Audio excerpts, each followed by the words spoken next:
welcome back to another virtual tasting with Binny's Beverage Depot. I am Pat Brophy from the Spirits Department here at Whiskey Hotline, joined by Brett and Monique, our friend Monique. They are actually both out at the Osocalis Distillery, Dan Farber's distillery. Dan should be on here in a second.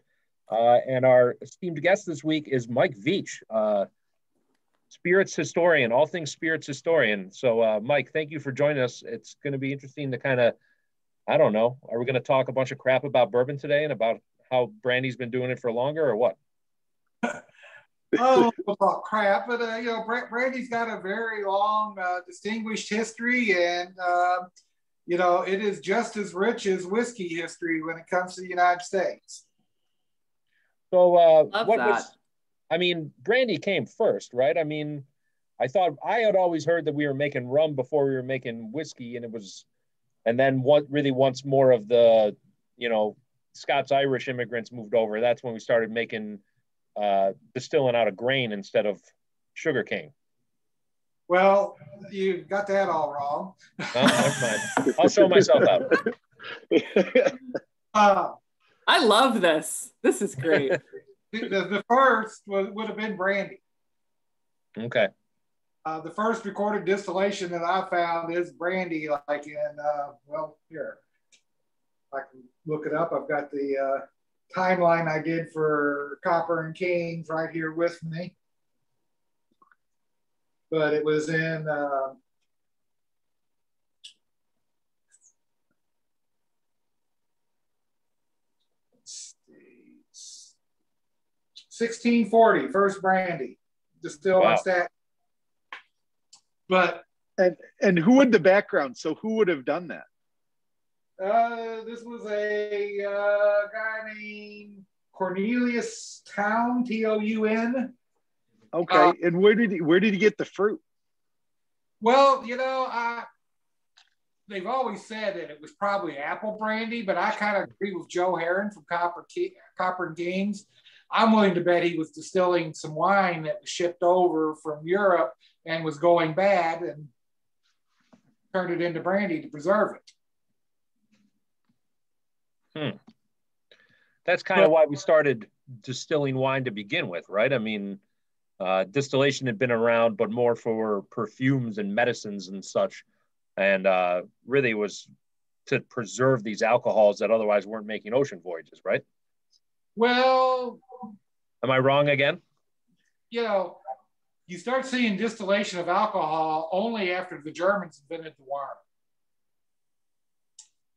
Until you get the worm and the idea of condensing it in a cooler, water-filled barrel or whatever, do you really start seeing practical distillation of alcohol. Before that, it was mostly perfumes and things, but you were going more for the essences than the actual alcohol there. So do the French know that?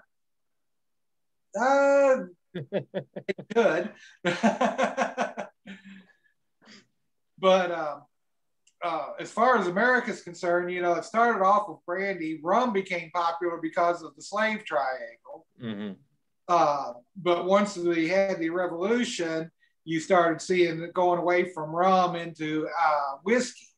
Now, whiskey had nothing to do with the Scotch. Well, it had something to do, and there were some Scotch-Irish, but there was as many German and English and Welsh and other nationalities making whiskey early on as there was Scotch-Irish. I mean, you look at the earliest distillers, the beans are German, Swiss German, the bones. The old Overholts are also Swiss German. You look at Weller, the Weller family is German, they're early. The Medleys are English. They're not Scotch-Irish, they're English. They were early. So, Scotch-Irish, there's some impact there with some of them here, but they were no more than any of these other nationalities that were making whiskey. But at the same time, a lot of these were making brandy at the same time. Most of the distillers, they make their whiskey and everything, but they make the brandy when the fruit was in. Mm-hmm. So was that more? So that was pretty common for that. Whoever was distilling was kind of distilling a few things. They weren't just dedicated to brandy or dedicated to grain. Right. To start off with, I'd say that's pretty much true. As you move on into the 19th century, you start seeing the brandy distillers are mostly just brandy distillers. There are still like in Kentucky, between the Civil War and Prohibition, there were over 400 brandy distilleries in Kentucky alone. And then there was another 40 or so whiskey distilleries that also made brandy. But brandy distillers tended to remain a cottage industry, small farmer distillers, part-time distillers, I guess you could say. And ask Mike if that was kind of like fairly common. Like I feel like we think of people that distill whiskey as distilling all the time. You know, there's people that have 5-day weeks or 7-day weeks and 24/7, but like we're out at Osocalis right now distilling this week, harvest from this season. And so there's definitely downtimes. Right. Right. Yeah. And the reason whiskey became so much easier and popular and grew so much more is because grain can be stored and you can do it in a longer session. Whereas with fruit, you know, you do it when the fruit is ripe. You can't wait too long, otherwise it goes from ripe to rot. Mike, Edward Huntley requests you to move that Copper and Kings bottle so he can see your beautiful face. How's that? That's perfect. Now, when we talk old American brandy distilleries, obviously we have a lot of apples growing here. Was this exclusively different fruits like that? Or, I mean, were we distilling grapes that were grown here? I mean, what kind of wine industry was there here? I don't know much about American wine way back then. Well, you know, when you're looking at the history of brandy, you're looking at a tale of two coasts. You got East Coast brandy and West Coast brandy. On the West Coast, it's very much a traditional grape brandy distillation coming from the Spanish missionaries and their vineyards and things like that.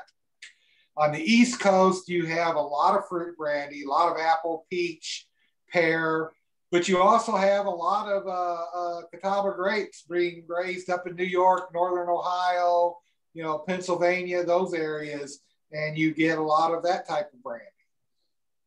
Cincinnati during the 19th century was known as the capital for Blackberry Brandy. And that's not what we associate with a lot of Blackberry Brandy now, where, you know, we have bottles that are labeled Blackberry Brandy and they're really just, you know, 60% sugar and some grain alcohol. It's a hangover in a bottle, flavor, if I've ever had one. Yeah. Not quite the same thing. That's one thing I've never tasted is some Blackberry Brandy from the 19th century. I don't know what they were doing. I have a feeling, because I've heard that blackberries are so low in sugar comparatively that it doesn't get a high yield, that they were probably, you know, adding sugar to the blackberries to increase it, make it, or they may have been just infusing the blackberries with, you know, neutral spirits type stuff. I don't know. I've never tasted it. I've never seen a detailed description of the distilleries. I just know that they, you know, Cincinnati was known as the blackberry capital. There were several blackberry distilleries in Cincinnati at that time. Blackberry brandy producers, I should say. This is sort of, in my mind, this is sort of a classic example of when we have excess labor and labor's cheap. You can do certain things. Certain things were there. We don't think of them in the same way now because it would be so hard and so expensive to pick that many blackberries to make blackberry brandy that it really doesn't exist anymore. So if you go to the sort of European tradition, even things like strawberry, which have the same problem, very, very low sugar. Strawberry eau de vie, or fraise in France, is mostly made by maceration of the strawberries and then redistillation. A very small amount of eau de vies of those types of fruit are made by direct fermentation and distillation. They're wonderful. They're super, super expensive. But, you know, this is kind of, I always think of it as a time when, and Mike, I'd love to hear your take on this. Like, the time when brandy was big in the United States we were doing everything by hand, right? This is kind of pre-industrial grain harvest, right? So the balance between how much work went into harvesting, just harvesting grain versus harvesting fruit, probably was a little more difficult to harvest grain back then than it was to harvest fruit. But then things switched, right? And so now we would never think about, harvesting tons of blackberries off of something. It's just too labor intensive. It's not mechanized easy. So did that coincide with this sort of switch to away from? I think the real big switch is Prohibition. When Prohibition shuts down the distilleries, like I said, brandy distilleries tended to be small farm operations. You're talking about their distilling season might be 100 barrels. After Prohibition is over with, for the most part, that's not a profitable thing to get back into with the taxes and new regulations and everything that's going on. I think that's what pretty much hurt the distilling side of it. And then you also got the Second World War, where you have a food industry that's kind of taken over by the government because they try to make it as most efficient as possible to feed the troops. So they actually eliminated the growth of a lot of different types of apples to focus on the types of apples that would have the biggest produce for eating. And of course, cider apples are more not eating apples. They're more tart and not as flavorful to eat, but they make great cider. Many of the orchards here, it's hard to find this apple anymore. Winter banana. It was a very, very, very popular apple in our area. It was called winter banana. Winter banana, yeah. That's not confusing at all. And it was an apple. It was an apple that went solely towards apple sauce, and that was because applesauce was part of the standard K ration issue troops, and so it supported an entire industry here locally that has since gone away because I don't think we have K rations anymore. But it was huge here for decades. Well, interesting, Dan. And do you know, because we've driven out by where your vineyard is there, your vineyard and orchard, there are a number of other apple orchards, and you've told us that they're primarily for Martinelli and for juice. Was there ever in this area, I know it would have been later than the East Coast, a tradition of distilling? I don't know about that. That's a good question. I really don't know about that. Or fermentation. So were any of those orchards ever planted the grapes to make anything but non-alcoholic sweet apple juice? There was a little bit of historical work done here in the Santa Cruz Mountains appellation on historical vineyards, and there certainly were a few small, but it's almost exactly like Michael describes. Like, so here the street which you've taken a couple times by accident, called Vine Hill Road, was named that way because all these hills around us were planted to vines in the late 1800s. We have a number of documents from that period, even just at the winery, that show the same hillsides covered with vineyards that are today covered with redwood trees. So it was really, and this is pre-Prohibition again. So pre-Prohibition, these hills were covered with vineyards, and there were documented distilleries, but they're, like Mike points out, they were very small operations. And post-Prohibition, we not only didn't replant a lot of those mountain vineyards that are just now being replanted, but we didn't really revive that small little, farm distillery operation that I know of anywhere around here. Do we have any idea what kind of grapes would have been made out of, would American Brandy have been made of, way back when in the 1800s? What I was going to ask is, would it have aligned with the classic styles that we think of for consumption? Well, probably not. You're looking at two different coasts here too. If you're talking the East Coast, like I said, it was the Catawba grapes, the native, the Concord grape, that type, something that was already growing here. You're looking in the West Coast, you're probably looking at whatever the grapes were that the Spanish brought in for their missionaries. So they probably were pretty much traditional brandy grapes in Europe. Well, were there one in Dan Mission? Somebody just jumped in on the chat and mentioned Mission for the West Coast. Is that indigenous to North America, or is that vinifera? It's vinifera. It's vinifera, and it was brought in with the Spanish, and it was widely planted. I actually distilled it once for somebody. It's a typically very heavy grape, but you know, these old style brandies, I've never tasted it either, going back that far, but they probably would have been in a very, very different style than what we think of. I would actually almost imagine more in the style of Spanish brandies rather than some of the cooler climate brandies that we normally associate, you know, when we think of classic brandies, because at least on the West Coast, right? And on the East Coast, you would have had brandies that had this, you know, predominantly foxy character to them. So everyone knows what foxiness is. If you've ever had Concord grape juice or Welch's grape juice, that note is called foxiness in wine, and the American varietals are dominated by it. And then here on the West Coast, you probably would have had these very heavy hot weather brandies. Most of the grapes were not being grown at that time in cooler climates. They were being grown, you know, in the warmer climates, Southern California, Central California.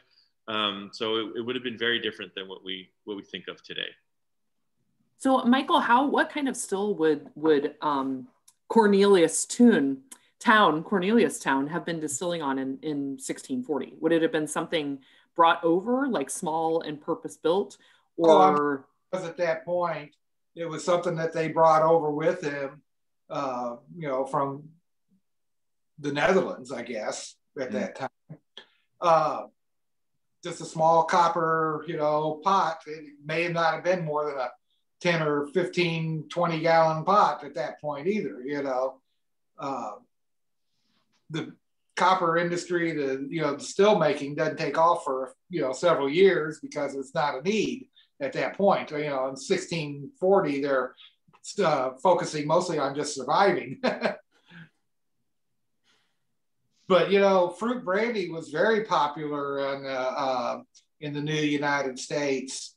An aged apple or peach or pear brandy brought a bigger price than whiskey.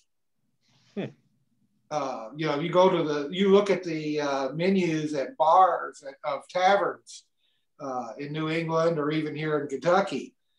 You know, you might get a drink of whiskey for, you know, 5 pennies. Whereas if you're going to get a drink of brandy, it's going to cost you 7 or 8. So can't wait for those days to come back. Well, and then as like this distillation would have grown up alongside, or I guess like whiskey distillation would have become a thing, you know, 100 years, 200 years, obviously later, they started to diverge. I mean, obviously like the stills started to diverge, the styles started to diverge, the yeast, the fermentation, all those things in pretty distinct ways. That's true. You know, as far as I know, brandy distillation didn't take on the column still probably until the 1890s or later, maybe even after Prohibition. I'm not sure when some of the Spanish missionary brands that grew into major brands out in California, when they started using the column, I have a feeling it might have been after Prohibition that they put in columns. You know, and one of the places I've never been, I want to get to as well is Laird's. You know, been distilling apple brandy here in the United States for hundreds of years. Yep. You know, right. They're the oldest DSP or the oldest continuous distiller's license, right? DSP 1. Yep. 1780. They've been making it since they have family history going back to the 1600s, but I think they've been making it at least licensed and commercially or something since 1780, I believe. Yeah, DSP 1's kind of misleading because, you know, there's a lot of DSP 1s. It depended on which state you were in and which district you were in. You know, at one time, Kentucky had 7 different DSP 1s. Did they really? Are you trying to imply that there's a bunch of marketing nonsense in the bourbon industry, Mike? Oh, yeah. Going back more than 100 years. Crazy. Well, so we're eventually, our tradition of brandy really started, if you go back at least on a calendar, our tradition of brandy really started then with fruit or grapes fruit, but with plum fruit rather than grapes. At what point in time did those tastes start to shift nationally away from the dominance of East Coast fruit brandies and more towards that West Coast style, which was done with fruit or with grapes? Well, the United States always liked grape brandy. It's just on the East Coast, they were getting their grape brandy from France and Spain and Germany and other places.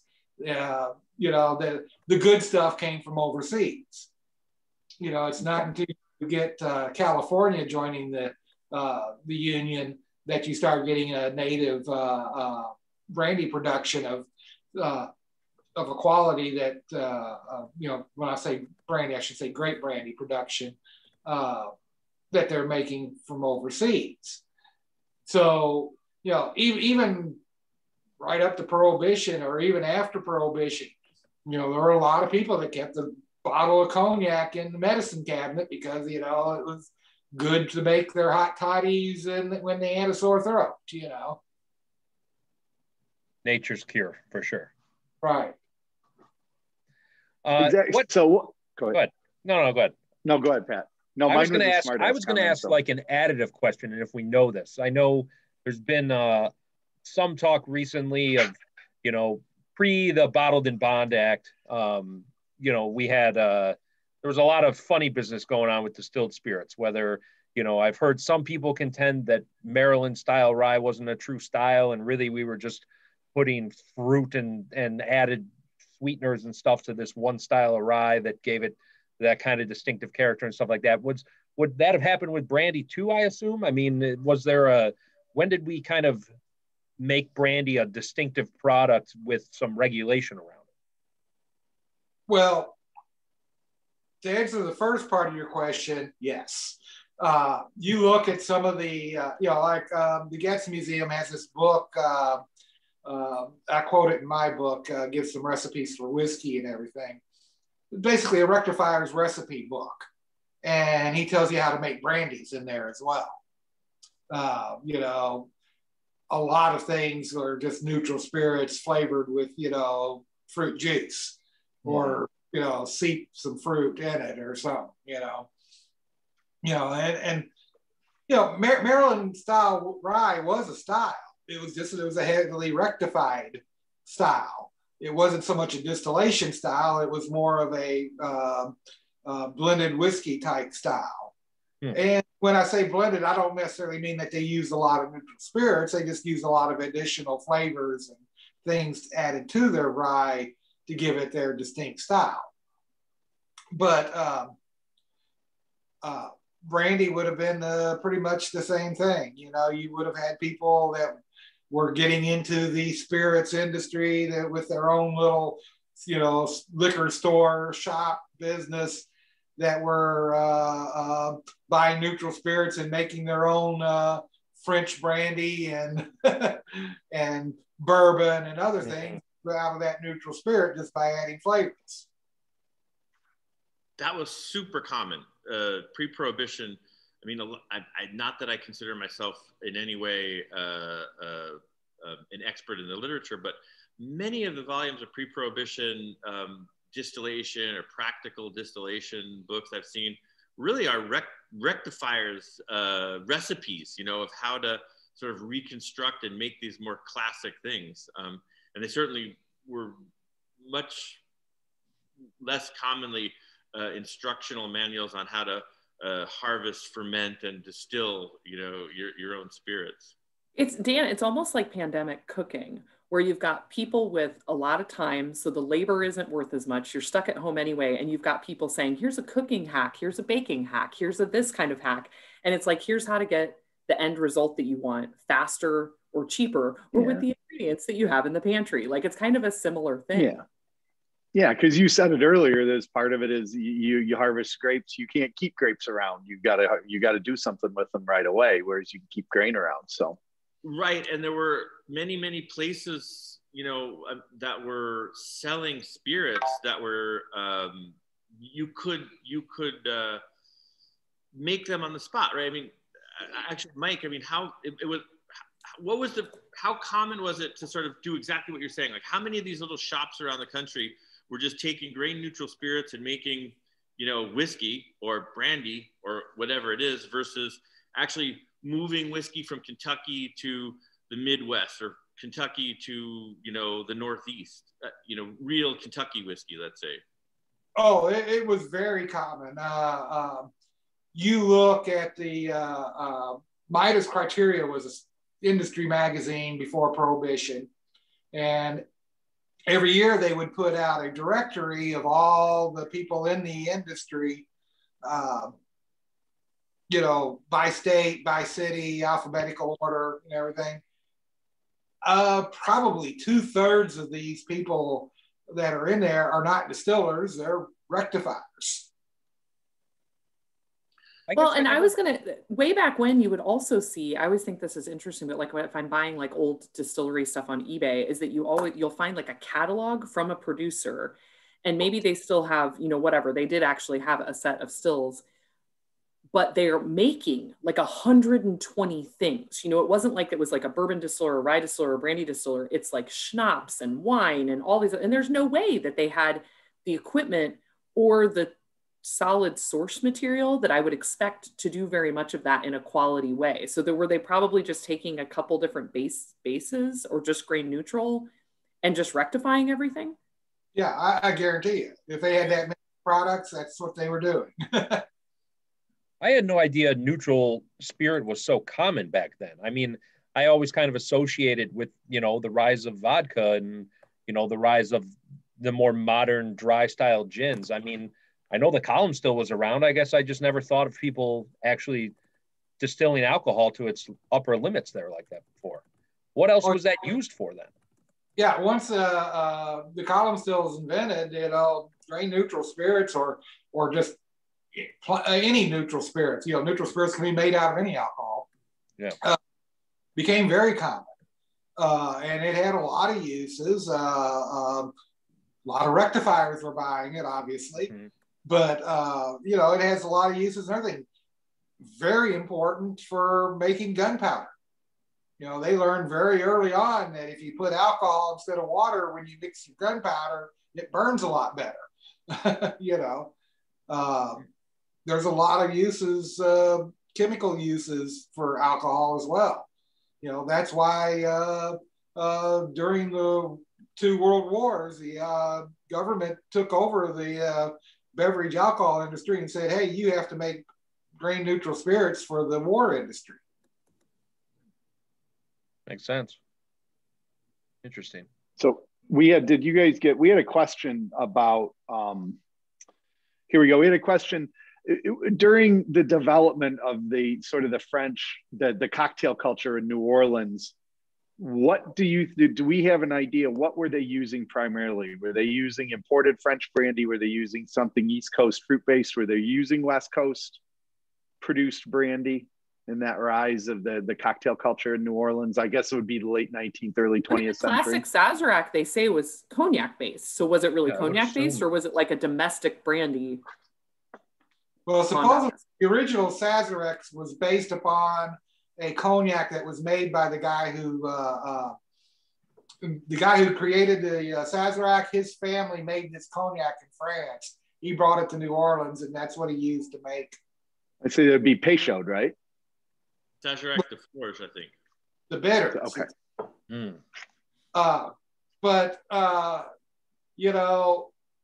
Early on in New Orleans, it would have been French brandy. As a matter of fact, that's where I think bourbon comes from.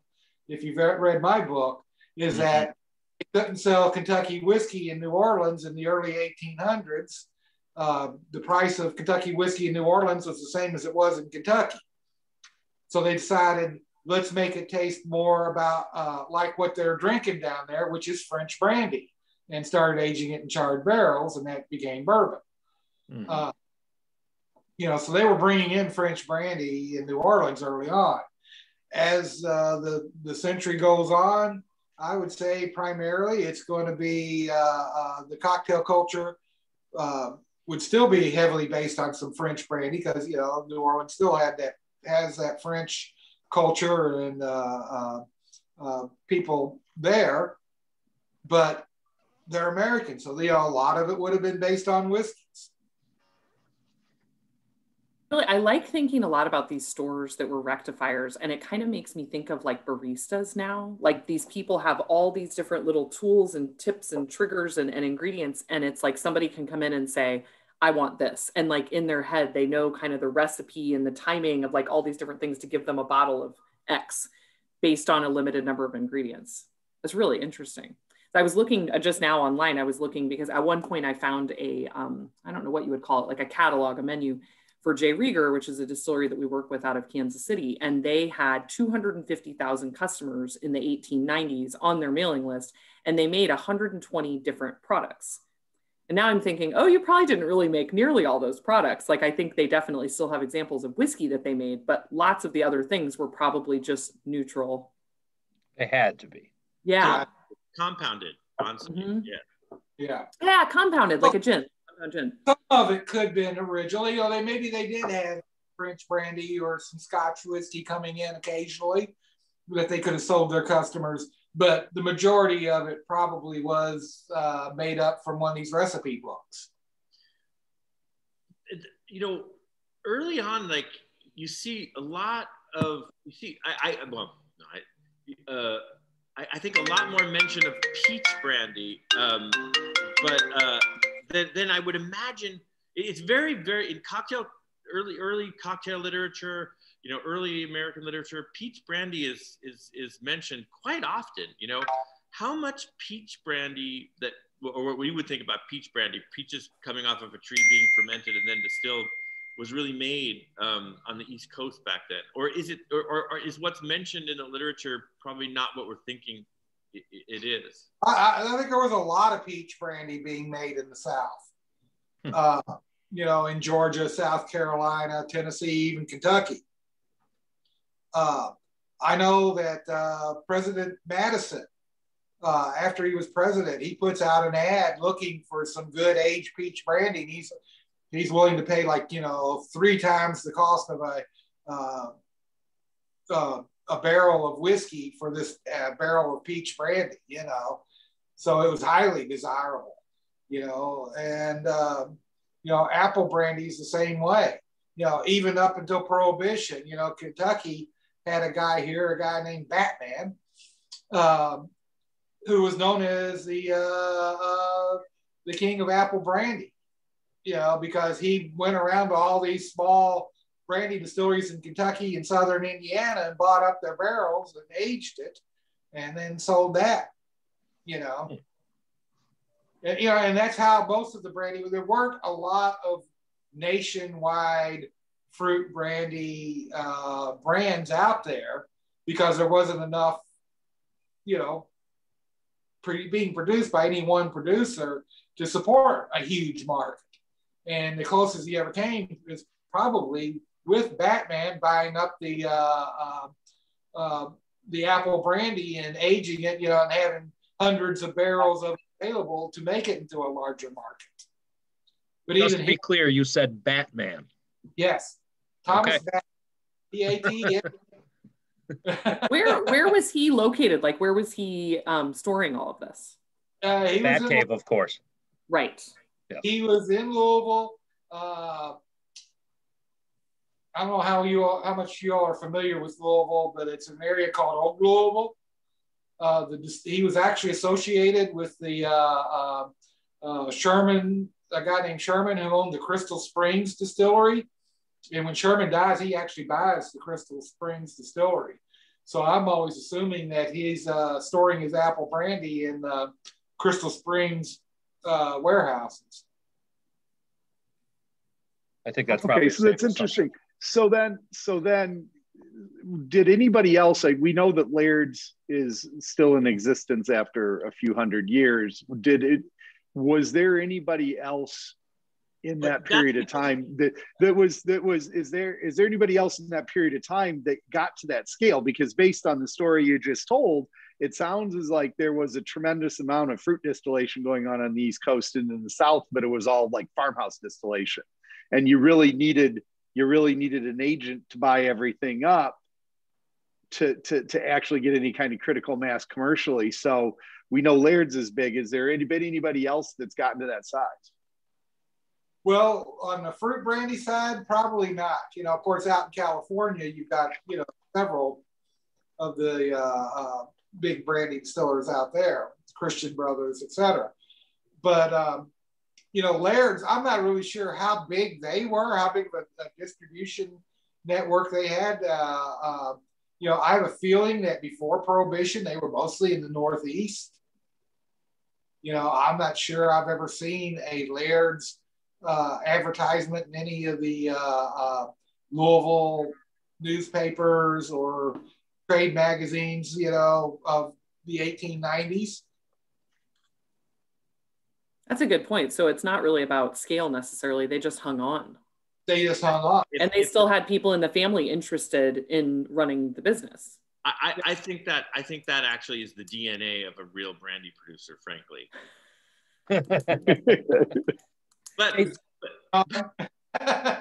But eventually California started to produce a large quantity of brandy and was shipping to the East Coast large quantities of brandy.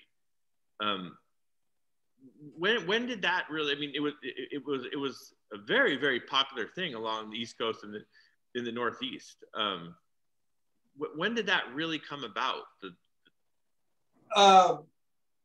When the railroads connected the two. You know, that's when you start getting California brandy being brought to the East Coast.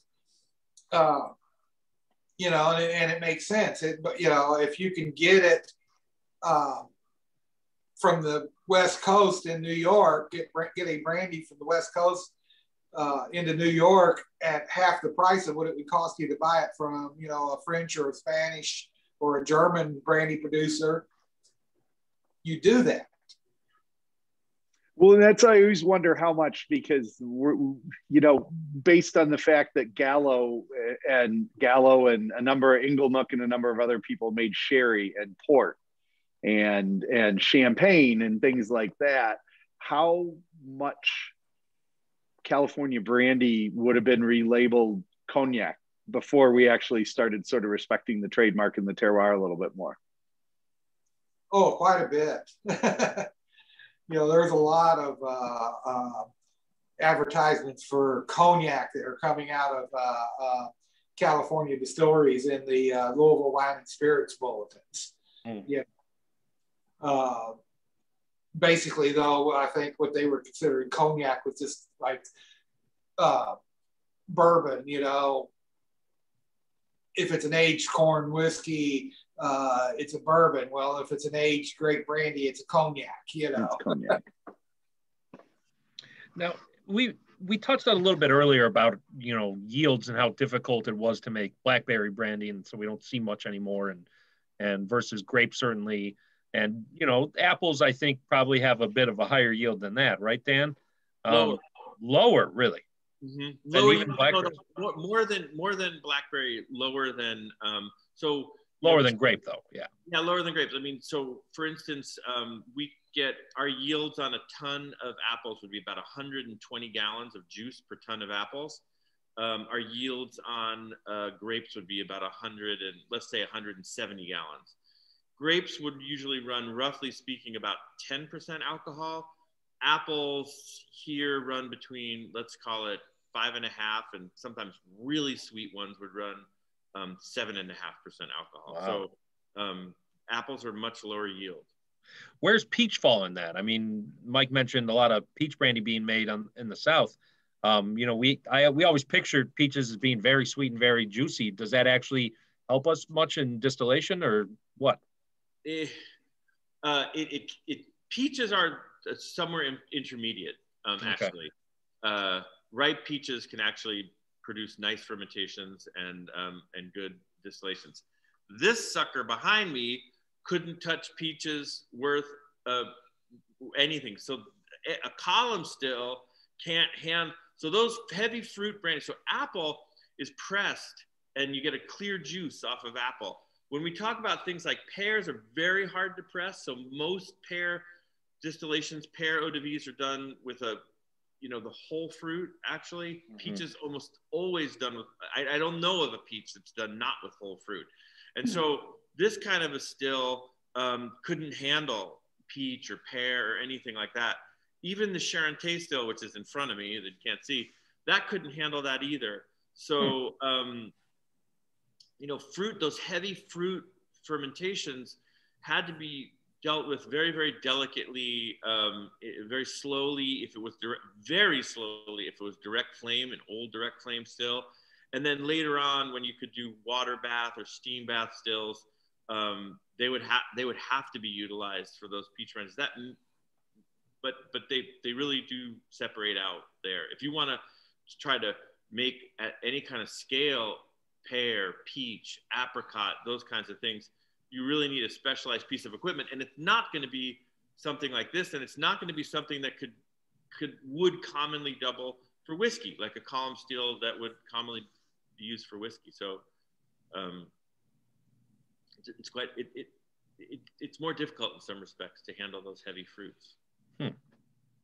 I'm with you, Pat. I was thinking the same thing. I always think of peaches as being really sweet, but sweetness doesn't necessarily translate into fermentable sugar. Yeah. But it's, so it's like, I think, oh, really ripe strawberries. So then you'd wait for something to be really ripe because it would have more fermentable sugar. And I'm sure that's not the case.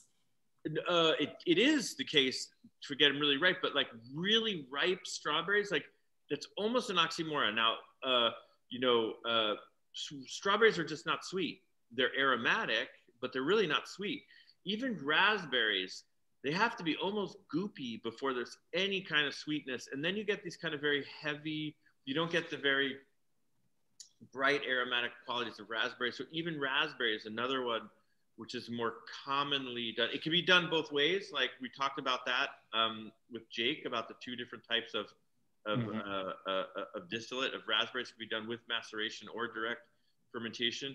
But as you move towards sweeter and sweeter fruits, like you never would, except for grappa, which can sometimes be macerated, but more commonly steam distilled, re-fermented, steam distilled. But with grapes, you would never do that because you have so much natural sugar, you would never macerate them. So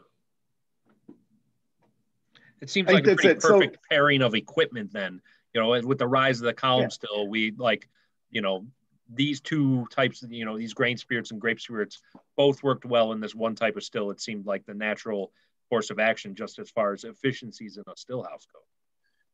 Very likely. I mean, very, very, very likely. But then,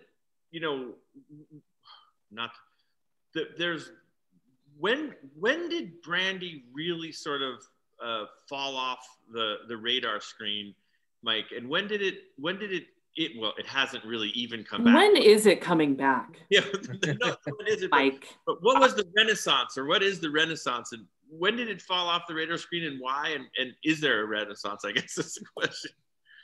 Well, I think falling off the radar screen for brandy as a whole is pretty much Prohibition. Prohibition, yeah. You have, great brandy come back to some extent after Prohibition, but once again, you're still looking mostly at, cognac as being, what people consider the good stuff.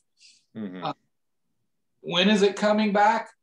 I see it, the beginnings of it, where the brandy industry is now is kind of where the bourbon industry was in the 1990s, early 1990s. There wasn't a whole lot of people talking about it, the bourbon industry, but then you start getting people interested and you start seeing, writers writing about it and such. Well, I'm beginning to see more and more interest in the brandies, particularly the fruit brand. You start seeing people like myself. I did a just last week on 19th century Applejack cocktail recipes, And I was saying I was reading this morning, the new Bourbon Plus magazine has a big feature on American Brandy. And so I think too, that really kind of looks at that crossover some bourbons have gotten to be so outsized in price that we can't necessarily afford them, but there's still extremely good values to be had in brandy. Yeah, exactly. And but you know, the two things that are slowing the brandy industry down compared to the bourbon industry are, well, first of all, it is production. You know, you don't have the same amount of orchards and everything that you had in the 19th century. You don't have the wide variety of fruits to choose from to distill. You know, I'm sure Dan would be highly jealous of a 19th century equivalent of him as far as having the apples and pears and things to choose from to make his brandies out of. But I see that changing. I see more and more farmers are beginning to grow heirloom varieties of fruits. And, you know, as they do that, you know, they got to sell them to somewhere, you know, and it's going to be distillers like Dan, but, you know, you start seeing more and more of them. But once again, the nature of the industry hasn't changed. It is still going to be a very cottage industry, so to speak, compared to the whiskey industry. Mike, why is brandy the highest selling spirit in Wisconsin? And do you know, and why, like where the brandy old fashioned? So I'll really quick anecdote. Dan and I went to Wisconsin and we did a brandy tasting because we're both like, oh, brand, you know, they sell more brandy than anything in Wisconsin. We got to go on the road. And Dan is always very modest. And so it was a lot for me to even talk him into pouring Osocalis brandies, but we did an around the world. So we did Cognac, Armagnac. I think we did Grappa. We might've done a Singani. And the first brandy in, and then the room was packed in. I think we had 50 people there, probably from 21 to 70 years old. And it's kind of rural Wisconsin. And everybody's just sipping neat brandy, but people looked kind of scared and they looked kind of confused. And so 2 brandies in, I said, raise your hand if this is the first time you've ever had brandy neat. And like 46 of 50 raised their hands. And I said, so 46 of you have only ever had brandy in an old fashioned. And if you've all ever had them in Wisconsin, they're very sweet. You know, it's the sugar and the orange and the maraschino cherry. And like, you know, so it's not really about the quality of the brandy at that point, it's the cocktail. And we converted some people that night, Dan. It was good. We had some, I don't know if they're lifelong converts, but we definitely had some people that were into Cognac, Armagnac, Osocalis at that point. But where did that come from? I would have to assume it's the Germanic Northern European culture of that area. You know, that brandy is what their ancestors were always drinking. That's the only thing I can think of, you know. Yeah. That's also you see that how much brandy they go through up there. Just and you see that, you know, there's also an awful lot of brandy sold in Minnesota, in the Upper Peninsula, Michigan, in upstate New York still. I mean, that whole band along the Canadian border, you know, upper Midwest that was populated by Germanic, Scandinavian sort of people are drinking all that. Interesting enough, a 19th century brandy producing areas.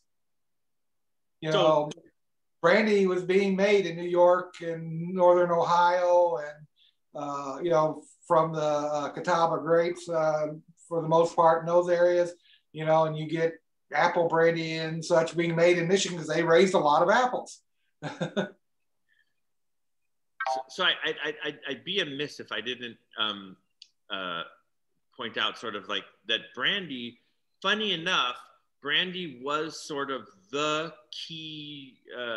keystone in the rise of the craft spirits industry, again, in the United States. It's funny, Mike, you know, when you were saying that the brandy industry never really re-evolved after Prohibition because these small little distilleries, it didn't make economic sense for them to continue on in that tradition.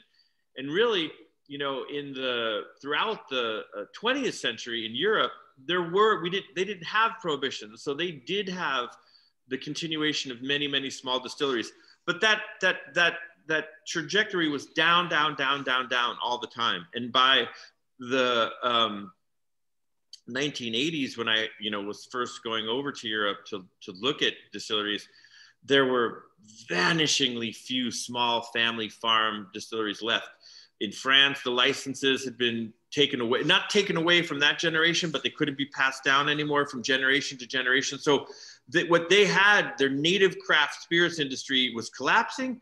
And all of a sudden you had this sort of spark of a small industry in the United States of craft spirits producers beginning. And it really was brandy producers on the West Coast primarily that started back up this sort of, niche distillery movement. Yeah, and immigrants, right? And immigrants. And recent immigrants, yeah. I'm glad you brought that up, because that was something I was going to try to work into this later, somewhere along the lines. Is that this artisan distillery? And I like to refer to it as artisan distilleries, because all distilleries are craft. Yeah. But artisan distillery movement really does start on the West Coast in California, Oregon, and such, with brandy distilleries. As you get people that are making small distilleries to take care of excess fruit that they have on hand, whether it's grapes or apples or whatever. That's where you see them getting laws changed to start allowing smaller distilleries, out there. Eventually that starts moving east, and and now the whole nation is basically benefiting from what started out on the West Coast in California and Oregon. Yeah, I mean, when I first started, the only small distilleries I knew of were Charbet, Germain Raban, Remy Martin, Clear Creek, St. George Spirits with Jorg Roof, Randall Graham at Bonnie Doon had a small distillery. We're talking now from the early 80s up to the kind of mid to late 80s. All of them were producing brandy solely, only brandy.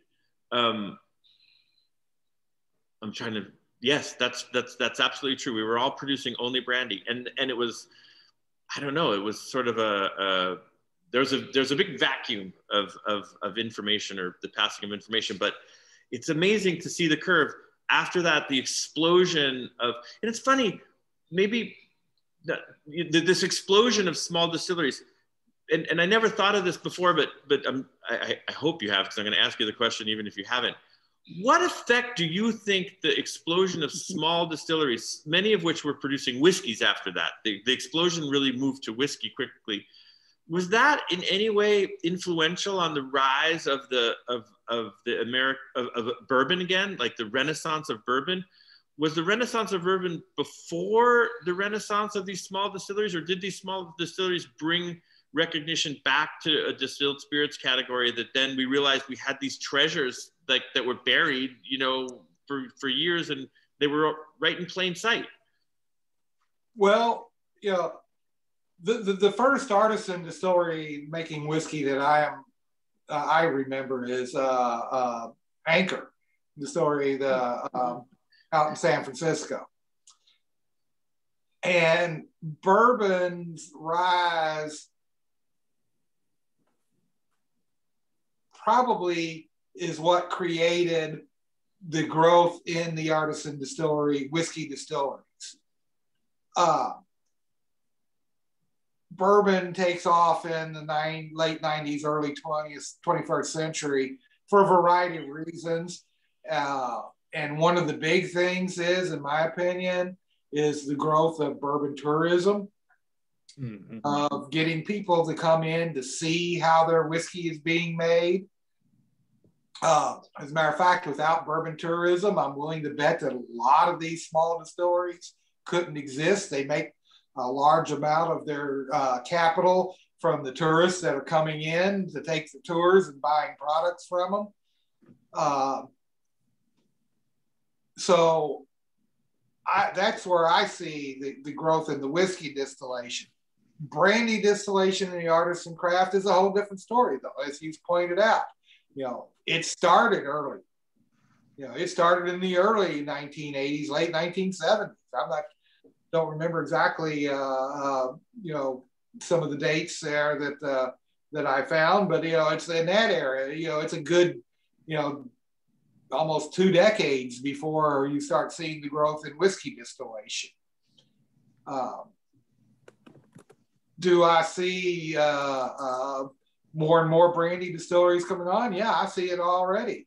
You know, well, look at here in Louisville, Copper and Kings. Mm-hmm. But outside of that, you've got the Hubers over there at Starlight, been making brandy before they started making whiskey. You've got Alan Bishop out at the Spirit of French Lick Distillery, who is making brandy as well as whiskey.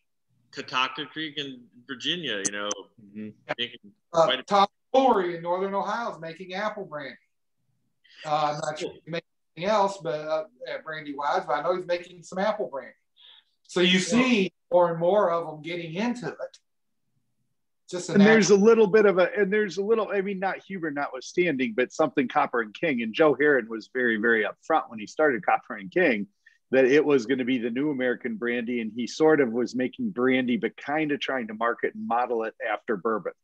Right. So it was going to be a connection, and American brandy was going to follow in the bourbon tradition. So not what would have been traditionally done. Because it seems to me like the West Coast distillers that were making brandy 40 years ago were all very much French informed. I mean, Remy Martin built a distillery. Hubert was German, right? York, they were French. Or French, sorry. Yeah, hopefully he's not listening to hear me say that. But now it seems like what Mike's talking about, this resurgence of people are either making something almost bourbon informed or American tradition in the case of apple brandy. And I think we're going to see a lot more of that. Apples, you know, grapes are a little bit difficult. They're planted in, the more and more they're planted around the United States. So more and more states actually have vineyards.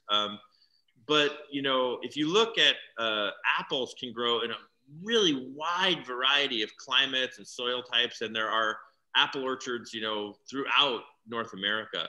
And I really think that we probably are just about to see the beginnings of a huge burst in a range of brandy offerings, especially apple brandy offerings from around the country, because that's something that many small craft spirits producers probably have a little bit of available to them, more commonly than grapes in certain states.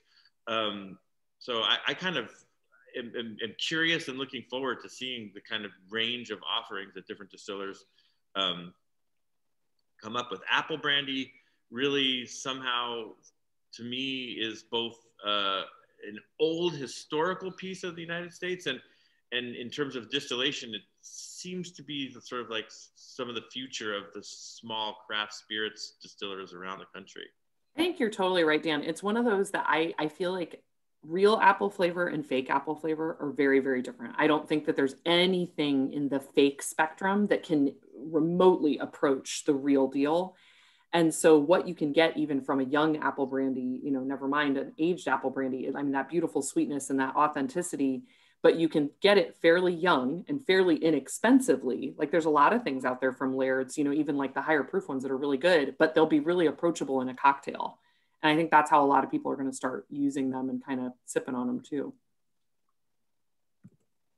Yeah, the brandy industry simply has to get the word out there. They have to do more to, you know, and bartenders are your best friend. You know, get bartend, you know. They exist anymore? Huh? Soon. Oh, COVID will be over before too much longer. You know, I have my second shot now. Good. So, national treasure, Mike Veach. But you know, hold camps. You know, every year in Kentucky they have Camp Run Amok, where they invite you know, hundreds of bartenders to a camp in Bullitt County that was an old, it may still be a band camp for high schools. But in the summer, they invite these bartenders in there and they spend the week teaching these people things, taking them to different distilleries and such. You know, do an event like that for bartenders in, you know, in your area with your distilleries. Invite them out there to, you know, and the more interest you create in bartenders, the more interest you're going to get, you know, in people drinking in the bars. As the bartenders say, hey, I was just, you know, at this place and I learned about this great new cocktail. Let me show it to you, you know. And the bourbon industry, it took a lot of work. It may have grown a lot higher, but there was a lot of things that had to be done to get that growth to happen. Yeah, Mike, I agree with you on the tourism piece too. And the concentration of distilleries is what makes it a destination, is you've got more than one, you know, a few different things to do and spend a few days. And it brought better restaurants, it brought better hotels, it brought better, you know, means of transportation, somebody to drive you around. I mean, these are things that didn't exist when there was just a couple of distilleries that were very production oriented and didn't have anything like pretty, you know, to show off. Right. You know, yeah. And you can see, I think you can see the same synergy potentially, because Dan was talking, or, you know, Mike said it and Dan said it. We're talking about the brandy distilleries that have popped up and who's doing things. We've kind of seen it as judges with ADI and ACSA, because there was a time when you would have a brandy panel that would work, you know, if you judged for 3 days, the brandy panel would work a day and a half and then they'd be assigned other things. You know, now you have to have a brandy panel that works to make a deadline, and maybe you have to impanel a second group of judges to kind of help clean up some of the scraps. So that, combined with people thinking about that bourbon tourism, has turned into craft spirits tourism. So now people are more inclined to not look for a bourbon distillery, but just look for a distillery. And I think craft beer has a lot to do with that too, because to a certain extent, craft brewers made that very friendly, sort of at the same time and in parallel to when the bourbon distillers were like, hey, wait a second, people are interested in seeing what we're doing. And so there's some hope that as more distilleries pop up, that there will be pickup just because people are looking to do distillery tourism. Yeah, I would think that, you know, if I owned a brandy distillery in California, I'd find some way to link in with the wine tourism. You know, you got them in there in the state touring wineries, and you just say, well, you know, the next step after wine is brandy. You know, you could do that. You know, there are ways of getting in there, and like you said, with the beer tourism. You know, Germany's been beer tourism for hundreds of years now. You know, you could tap into some of that type of. It is really happy. So Gallo just launched their California Brandy House in downtown Napa. I haven't had a chance to visit because they opened it up like really, they had planned it for a long time and opened it up during, shall we say, an inconvenient time. But I've heard absolutely stunning things about it. I've got, you know, rave reviews back. I can't wait to go visit. But that is starting to happen. Like, we're starting to sort of see, you know, people try to bring it forward and educate people about what's being made around the country, how it's made, and the traditions of brandy in the United States that have been kind of, you know, fallen by the way a little bit. And Dan, you've worked a bit on getting an appellation, and I know there's been some, and I don't know in depth, you've worked not a bit, you've actually worked quite a lot on a California brandy appellation. So what's going on with that? So I'm hoping that we launch it, not so much an appellation, but a standard that would, because unfortunately, I've probably said this and I'll probably say it again, like brandy, when you look at the definition of brandy, something labeled as brandy, it's very wide open what can be in that bottle if it just says brandy. And it's really, to a great degree, left to the consumer to discern the differences between, you know, some of the things we've been talking about, really traditional brandies, and some of the things which, you know, might find their way onto shelves in other spots. So what we've tried to do is to establish a set of criteria and a new standard that you could use if you met those criteria. And the criteria are not that different than what one would recognize anywhere around the world as being a standard brandy. We're really just trying to have a mark, if you will, that would allow consumers to know that things like it was made from fresh fruit. Not all brandy, unfortunately, brandy does not have to be made from fresh fruit. It can be made from concentrate. It can be made from fruit not in the United States or not from the state that the distillery was in. So we're looking to develop, this mark to establish these kinds of set-based standards that would allow consumers to know, oh, this was made in the state by this distillery from fresh fruit, and I hope we roll that out really, really soon, and like months, not certainly not years. We've been working on it for a few years now, and I think it's just about ready to roll out. So what you're looking for is a brandy equivalent to straight whiskey.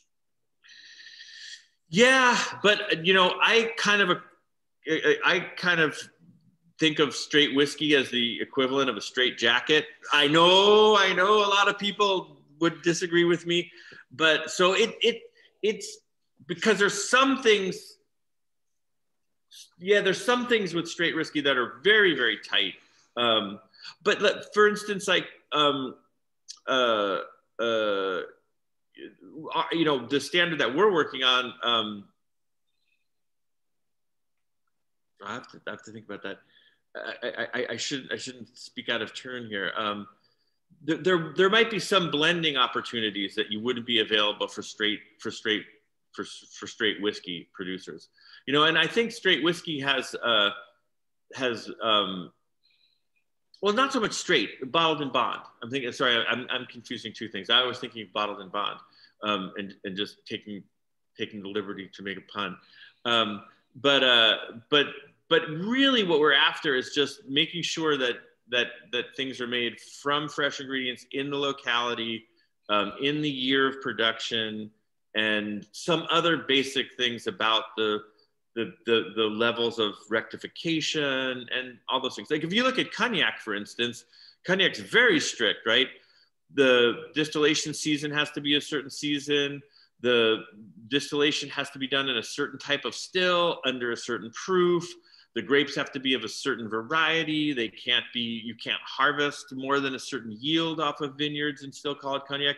And so there are these protections of quality that in the case of whiskeys, I think the TTB and the types and classes of whiskeys in some cases do protect the quality and integrity of whiskey. In other cases don't, but in brandy, it's really like the Wild West, frankly. We can think of Blackberry Brandy if we want to know what the Wild West really looks like. Well, when I said that statement, I was thinking of more along the lines of the Taft decision in defining straight whiskey. Yeah. That you're keeping all the added ingredients, artificial sweeteners and coloring and things like that, and just you're trying to keep your brandy to just a true brandy and not, okay, we've got some blackberry juice here, we're going to add it to neutral spirits and call it Blackberry Brandy. Exactly. No, that's you're dead on the mark in this case. That's absolutely what we're trying to do. That's about equivalent of a straight whiskey for a brandy. Yeah. I'd be very tempted to call it something like vintage brandy, or something. Yeah. To kind of set it aside. This was the brandy that was made during this distillation season. No, exactly. That's exactly right to the point of what we're trying to do. And it's not so much that I have a particular bias against anything else. We just felt that it would be helpful to the consumer and to distilleries, frankly, to be able to have something else that they could use to be able to explain with a mark or a logo or some simple terms, like really what goes into those products that's different, that may be different than other products. Because there's a wide range of prices and qualities and characteristics in the brandy market that the whole point of the Bottled and Bond and the Pure Food and Drug Act, what is whiskey question, was to show consumers why they're paying more for straight whiskey over this artificial stuff. And you all need to have something, like this here is real peach brandy distilled from fruit. It costs a lot more than the Kuiper's peach brandy that's, you know, peach juice put in neutral spirits or something, you know. Yeah, I personally think that's going to be the key to getting consumers more on board with this as a category is, you know, as a actionable, easy to identify level of quality. And, you know, we might be too deep into it now to ever take the word brandy off of something that isn't actually fermented and distilled from fruit. So I think, Dan, to your, you know, California Brandy Commission thing, I think that's at least a step in the right direction of giving consumers an easy to identify way to find and, you know, and find those higher quality real brandies. You know, I think that's just what it's going to take to move that whole category forward to where it's taken more seriously by the customer on the same level as straight bourbon and bottled and single malt whiskey and stuff like that. Yeah. Because over time, anybody can qualify. It's not there to like qualify or disqualify anyone. It's to identify things that have fit within a certain standard that's been established by a group, a majority, and anybody can work into it. But we're seeing it, you know, people saw some things land last week with Japanese whiskey that are coming in 2024. We've seen it with the 3 new mezcal categories. Like, it's helpful. Right. Everybody wants to know more. Right.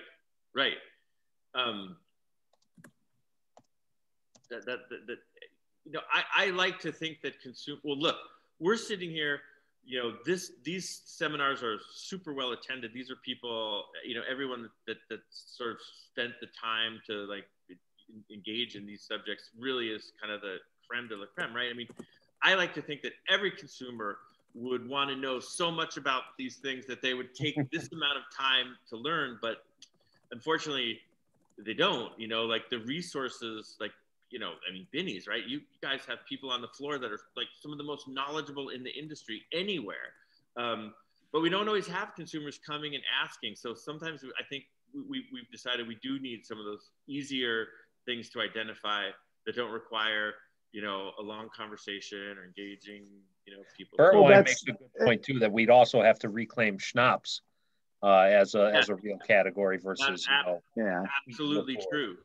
Mm-hmm. And we do, and Dan, and you know, we do hope to cover that. I know coming up, we've talked about next week. We've got Lisa Laird, so we're going to talk really focusing on that distillery that's been older. But I know that we're going to try to cover Eau de Vie at some point in time. We're going to do a deeper dive with Dan and a little bit deeper dive specifically to the history of Osocalis and the history of that sort of French informed influence on California brandy that started with some of the craft producers in the 80s. I know that we would like to spend some time with Copper and Kings and sort of talk to a producer in that new world style, or not that new world, but sort of that almost modern, bordering into bourbon territory, modern style appeal. So, you know, to what you're saying, Dan, hopefully this will be something that'll. What was that, Dan? I got speakers in here too, you know. Yep. Yeah, music gets played in Dan's distillery too. Yes. I say, Mike, you got to come back on next week and see what Lisa has to say.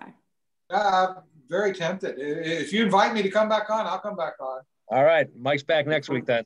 I'll send you the invite. Love it. Well, I mean, I don't know. We've kind of gone brandy from 400 years ago to what Dan's trying to get together with a California brandy now. You know, I don't want to keep everybody on all night. I'm not sure what else we covered this week. I know we're going to see and talk about a lot of interesting things with Lisa. Audience, if you haven't looked at the Laird's website yet, I highly suggest it. Right on the main page, there's a link to a YouTube video showing their distillery, and it looks like it's pulled straight out of 100 years ago. There's just, you know, some sweaty dudes in a barn making apple brandy in a very bucolic setting. I think it's pretty cool. So I'm excited to dive more into that next week. And, we'll have Mike here to ask the tough questions for the Laird family as well. All right. Well, it's 6:15. We've been talking about brandy for a while now, and everybody's got to eat dinner. So panel, thank you for joining us this week. Everybody else will be back next week. Check it out on the Binny's website. I should have that up by tomorrow. And if you like nerdy booze esoterica, check out Barrel to Bottle, the Binny's podcast. So until next week, I'm going to finish my Osocalis. I hope you guys stay safe out there in California. Mikey, thanks again. I'm gonna go for a higher. Sounds good. Thanks, guys. Guys, have a good week. Bye. Cheers, everyone. We'll see you next week on Monday.